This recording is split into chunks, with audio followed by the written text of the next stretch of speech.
राजनीतिक अधिकार प्राप्तिका लागि जसरी सङ्घर्ष भयो त्यही स्तरको रूपान्तरण सामाजिक सांस्कृतिक रूपान्तरणको अभियान चाल्ने कुरामा संघीय लोकतान्त्रिक गणतन्त्र स्थापना भइसके पछाडिका सरकारहरूले जति ध्यान दिनुपर्ने हो दिन सकेन। यो आजको यथार्थ हो। त्यति मात्रै होइन, संविधान र कानुनमा भएका व्यवस्थाहरूलाई व्यवहारमा कार्यान्वयन गर्ने दिशातर्फ पनि जुन हिसाबले निष्ठा र इमानका साथ काम गर्नुपर्ने थियो त्यसो हुन सकेन। यो पनि अर्को यथार्थ हो। हुँदै नभएको होइन, तर जुन निष्ठा र इमानका साथ जुन गतिमा अगाडि बढाउनु पर्ने थियो त्यो हुन सकेन। दोस्रो कुरा, त्यसको ज्वलन्त उदाहरणको रूपमा मैले तपाईहरुलाई भनौं, भर्खरै पूर्ववक्ता साथीहरूले भन्नुभयो सिराहामा भएको घटना। अहिले पनि गाउँपालिकाको अध्यक्ष आफै संलग्न भएर एउटा दलित समुदायको घर भत्काएर त्यो ठाउँमा महायज्ञ लगाउनका निम्ति गाउँपालिकाको अध्यक्ष संलग्न हुने कुरा यो स्वयं राज्यको संलग्नता देखिन्छ कि देखिँदैन? अहिले पनि अन्तर्जातीय विवाह गरेको जोडीलाई जो कानुन सम्मत भएको विवाहलाई पनि बदल गर्ने हिसाबले जुन जातीय अहंकार र संकीर्णताको सोचमा स्वयं गृह प्रशासन, स्वयं प्रहरी प्रशासन संलग्न भएर त्यस्ता विवाहित जोडीहरूलाई छुट्याउने प्रयत्न गर्नु, त्यो प्रशासनको प्रयोग हुनु, त्यो बेइमानी हो कि होइन? त्यो बेइमानी हो। त्यति मात्रै होइन, आज पनि तपाईं देख्नुहुन्छ संविधानमा संघको सरकार होस् वा प्रदेशको सरकार, मन्त्री परिषदमा दलित समुदायको प्रतिनिधित्वको सुनिश्चितता संविधानले गरेको छ। तर आज पनि यत्रो 13% दलित समुदायको प्रतिनिधित्व क्याबिनेटमा हुनुपर्छ कि पर्दैन? अहिले पनि क्याबिनेट मन्त्री दलित समुदायको छ। अहिले भन्नु नेकपा एमाले र नेपाली कांग्रेस लगायतको जुन गठबन्धन छ, यी लोकतन्त्रवादी यो लोकतन्त्र गणतन्त्र ल्याउनका निम्ति नेतृत्व गरेका, लडेका, संघर्ष गरेका दलहरू, तिनका नेताहरूले एउटा निष्ठा र इमानका साथ 13% दलित समुदायको प्रतिनिधित्व त्यसलाई सुनिश्चित गर्ने दिशातर्फ उदासीनता देखाउन मिल्छ? मिल्दैन। हो, यो कुराले के देखिन्छ भने आजको चुनौती भनेको फेरि पनि संविधानमा कानुनमा भएका व्यवस्थाहरूलाई आज पनि उत्पीडित समुदायको शिक्षाको अवस्था, उनीहरूको आर्थिक अवस्था, उनीहरूको सामाजिक अवस्था, यी सारा अवस्थाको चित्रण गरेर हेर्ने, लेखाजोखा गरेर हेर्ने हो भने नेपाली समाजमा त्यो अहिले पनि पीडमा को भएको देखिन्छ? उत्पीडित दलित समुदाय नै अहिले पनि प्रगतिका सूचाङ्कमा ऊ पछाडि परेको देखिन्छ। पछाडि परेको वर्ग समुदायलाई अगाडि मूल प्रवाहमा ल्याउने दायित्व ६२-६३को आन्दोलनबाट संघीय लोकतान्त्रिक गणतन्त्रको संविधान जारी भएको संविधानमा आज पछाडि परेका वर्ग समुदायलाई मूल प्रभावीकरण गर्ने राज्यका निर्देशक सिद्धान्तहरूको व्यवस्था गरेको छ। ती राज्यका निर्देशक सिद्धान्तहरू आज संविधानका पानामा छन्, व्यवहारमा कसैको ध्यान पुग्न सकेको छैन। हो, यो कुरा आज आन्दोलनको तर्फबाट हामी सबैले उठाउनु पर्नेछ। राजनीतिक दलहरू, तिनका नेताहरू जिम्मेवार बन्नु पर्नेछ, उनीहरूलाई जिम्मेवार बनाउनु पर्नेछ। यस हिसाबले हामीले समीक्षा गरेर अगाडि बढ्नु पर्नेछ। यो आज हाम्रो अगाडि देखिएका अवस्था, प्रवृत्ति, चुनौतीहरू यी हुन्। त्यसकारण मैले यहाँहरूलाई के भन्न चाहन्छु भने फेरि पनि जाति भेद, यो जाति व्यवस्था, जातीय उत्पीडनको, आम उत्पीडित दलित समुदायको यो मानवतावादी आन्दोलनको फेरि पनि देशका निम्ति त्यसको अनुकूलता भनेको संघीय लोकतान्त्रिक गणतन्त्रको व्यवस्था नै हो। संघीय लोकतान्त्रिक गणतन्त्रको व्यवस्थाको विकल्प कुनै निरङ्कुश तन्त्र हुन सक्दैन। यो कुरामा दलित मुक्ति आन्दोलनले, तपाईँ हामी सबैले सावधानीपूर्वक होसियारीका साथ चनाको गएर हेर्नुपर्नेछ। फेरि टाउको उठाउन खोजेको निरङ्कुश तन्त्रको प्रवृत्ति गर्नुपर्ने छ। त्यो कुरामा पनि यो आन्दोलनले हामीले ख्याल गरौँ एकातर्फ भने, अर्कोतर्फ आन्दोलनले प्राप्ति गरेका उपलब्धिहरू संघीय लोकतान्त्रिक गणतन्त्रको यो राज्य व्यवस्था जसरी सञ्चालन हुनुपर्ने थियो, आम उत्पीडित समुदायको प्रतिनिधित्वको कुरा, उनीहरूको विकास र समृद्धिको कुरामा राजनीतिक दलहरू, संघीय लोकतान्त्रिक गणतन्त्रका सरकारहरू जसरी जवाबदेही र जिम्मेवारी बन्नुपर्ने संविधानमा व्यवस्था छ, त्यो व्यवस्था अनुरूप काम नभइरहेको, जति हुनुपर्ने त्यो नभइरहेको परिस्थितिमा पनि हामीले खबरदारी गरेर अगाडि बढ्नुपर्ने आजको आवश्यकता र परिस्थिति छ।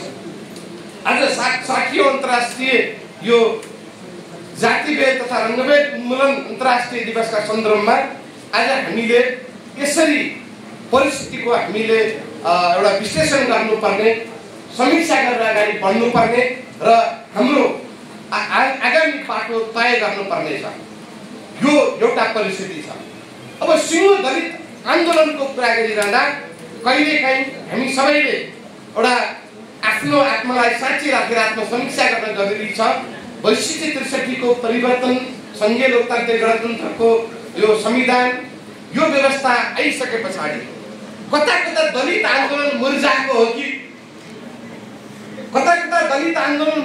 हो कि जो संविधान र कानुनमा भएका केही व्यवस्था, केही कोटा भनौँ, केही आरक्षणका व्यवस्था, समानुपातिका व्यवस्था, केही व्यवस्थाले नै हामीलाई कता फेरि हामीलाई अन्यलमा पारेको हो कि अहिले दलित आन्दोलनको कुरा गरिरहँदा ती सामान्य अवसरहरू कसरी प्राप्त गर्ने एउटा व्यक्तिगत एउटा स्वार्थ भनौँ, व्यक्तिगत आकांक्षा भनौँ वा अवसरको खोजी भनौँ वा व्यक्तिमा आएको अवसरवादी चिन्तन भनौँ, हाम्रो दलित आन्दोलनलाई पनि कहीँ न कहीँ यो अवसरवादी चिन्तनले प्रभावित गरेको छ।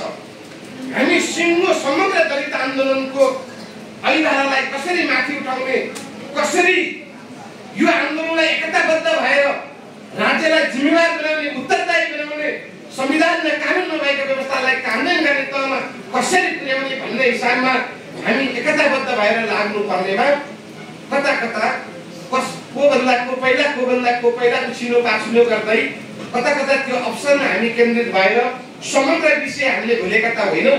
दलित आन्दोलनभित्र देखिएको यो अवसरवादी चिन्तन र प्रवृत्तिलाई पनि हामीले खबरदारी गर्न जरुरी छ। यो विषयमा यति सङ्केत गरे, यो कुरालाई समीक्षा गरेर फेरि पनि अबको बाटो भनेको फेरि पनि हामी आम उत्पीडित समुदायहरू एकताबद्ध भएर हामी जुनसुकै राजनीतिक आस्था विचारमा भए पनि स्वाभाविक एउटा बहुदलीय व्यवस्थामा विभिन्न राजनीतिक दलहरूमा हाम्रा आस्था विचारहरू हुने स्वाभाविक छ।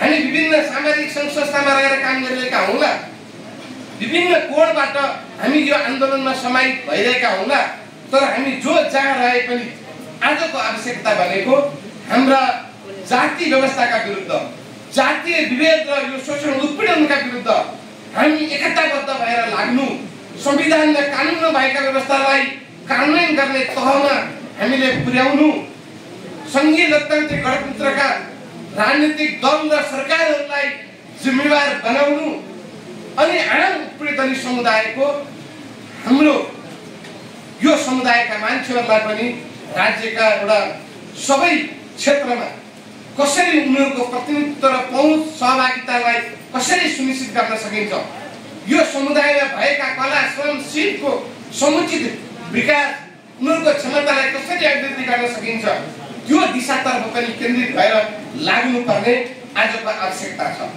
यही बाटोबाट नै फेरि पनि हामीले यो नेपाली समाजमा भएका सबै खालका विभेद र शोषणहरूलाई हामीले अन्त्य गर्न सक्छौँ, जात व्यवस्थालाई हामीले तोड्न सक्छौँ।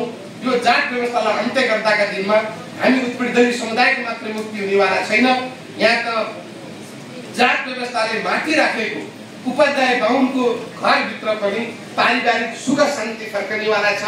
जैसी बाहुनको आत्मसम्मान पनि माथि उठ्नेछ। क्षेत्री पनि आज भनौँ न कोही भन्दा तल होइन, कोही भन्दा माथि होइन, ऊ पनि एउटा मानवको दर्जामा, मानवको हैसियतमा क्षेत्री समुदाय पनि आउँछ। जनजाति समुदायको पनि मानवीय मूल्य मान्यता, मानवीय प्रतिष्ठा, आत्मसम्मान जनजातिको पनि उठ्छ, हामी दलितहरूको पनि उठ्छ। यही एउटा सबैको एउटा प्रतिष्ठा, सबैको आत्मसम्मान, समाजमा देखिएको एउटा समानता, एउटा न्याय, यसैको जगमा नेपाली समाजको एकता, आपसी सद्भाव अनि त्यही सद्भाव र नेपाली समाजमा देखिएको एकता नै हाम्रो देशको राष्ट्रिय एकताको रूपमा परिणत हुन्छ।